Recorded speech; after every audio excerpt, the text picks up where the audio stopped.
विश्व वंदनीय तथागत गौतम बुद्ध जी एवं देश के सभी संतों, गुरुओं, महापुरुषों को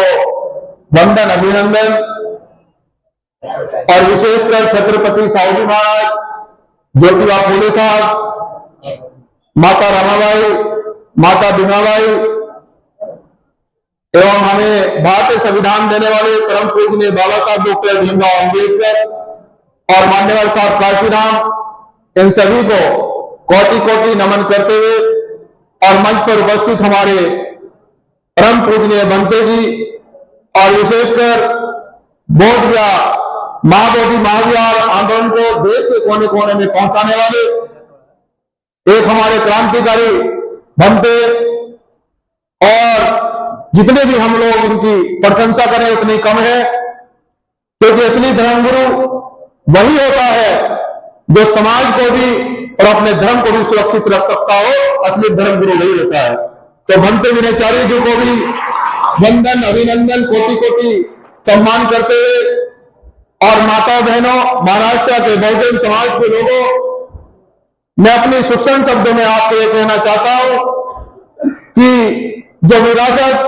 आप लोगों की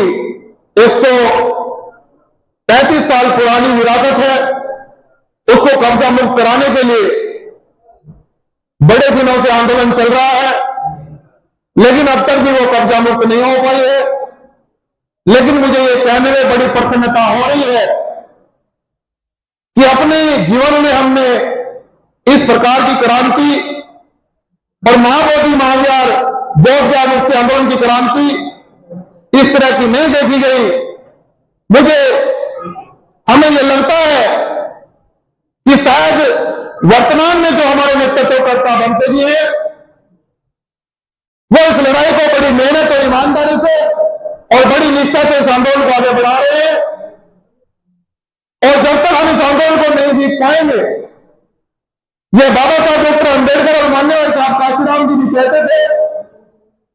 कि जो अपने इतिहास को नहीं बचा पाते, जो अपना इतिहास नहीं जानते, वो कभी शासक नहीं बन सकते, उनका कभी शासन नहीं आता है। इसलिए बहुजन समाज के लोगों, मैं आपको यह कहने के लिए और ये अपील करना चाहता हूं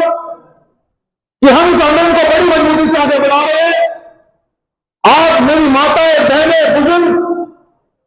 इस आंदोलन के लिए आप तन मन धन से घर घर से निकलकर आप इस आंदोलन को मजबूती से आगे बढ़ाएं, क्योंकि ये रास्ता वो रास्ता है जो बाबा साहब डॉक्टर अम्बेडकर का दिखाया हुआ रास्ता है, जो हमारे पुरखों ने हमें रास्ता दिखाया। हमें भारत जो इस देश का मूल निवासी है, क्योंकि इस देश के असली हकदार, असली मूल निवासी और असली मालिक आप ही लोग हैं। जिन मनवादी लोगों ने हमें गुमराह करके जातियों में बांट कर वो आज सत्ता में बैठे हैं, वो इसलिए बैठे हैं कि हमारे समाज को उन्हें टुकड़ों में विभाजित करके तरह तरह से जातों में बांटकर वो आज सत्ता में काबिज है और हमारे इतिहास को जबरन कब्जाया जा रहा है। कभी उसे सिविलियन का अवतार बताते हैं, कभी वहां पर पूजन करते हैं, लेकिन असलियत तो यही है, क्योंकि इतिहास को कभी मोड़ा नहीं जाता। भारत बुद्ध की धरती है और आप बहुजन समाज के लोगों को यह साबित करना होगा कि हमारी धरती और हमारा देश और हमारी विरोधी जब तक वापस नहीं होगी, जब तक बहुजन समाज के लोग चुप नहीं बैठेंगे। तो आज ये संकल्प लीजिए कि हम भंते विनयाचार्य जी के साथ में मिलकर, उनके साथ में उनके कदम से कदम मिलाकर और इस आंदोलन को